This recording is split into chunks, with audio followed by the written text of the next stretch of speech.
Alright, make sure that you have your Learning Target 4 notes out in front of you, and let's go ahead and talk about define and evaluate functions using function notation. Alright, so when an equation is a function, as you know, it has to have one output for each input. Alright, we can write the equation using f of x equals instead of y equals. So f of x is what we call function notation. Right? This means that the function is called f, and we are going to put different values of x into it. However, you can use different letters besides f and x depending on what you want to call it and what you want to put into it. This is helpful if we are working with more than one function. So the two main benefits of using function notation are when you have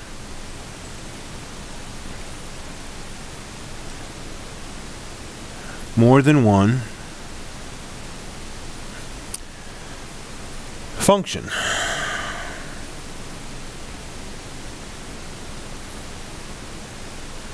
It distinguishes them.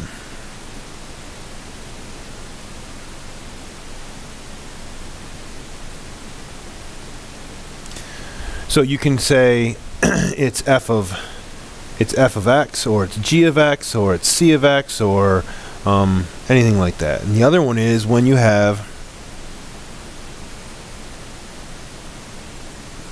more than one variable.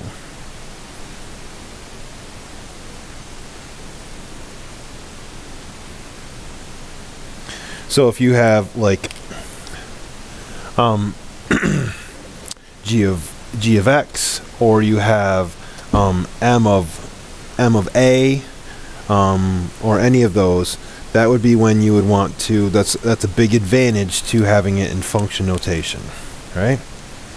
So let's go ahead and consider the following functions. We've got these three functions: f of x equals 3x plus 1, g of x equals x squared minus 3, and h of x equals 10x, right?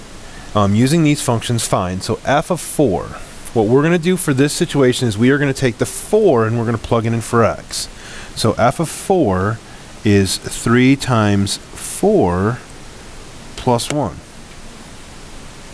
So substitute 4 in for x and evaluate. And then we can evaluate this one. So f of 4, let's write this over here, f of 4 equals 3 times 4 is 12 plus 1 is 13. So h of negative 2.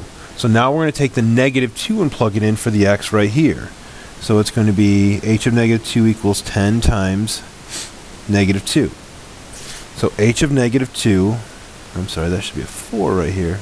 F of 4 equals 13. So h of negative 2 equals negative 20. Okay.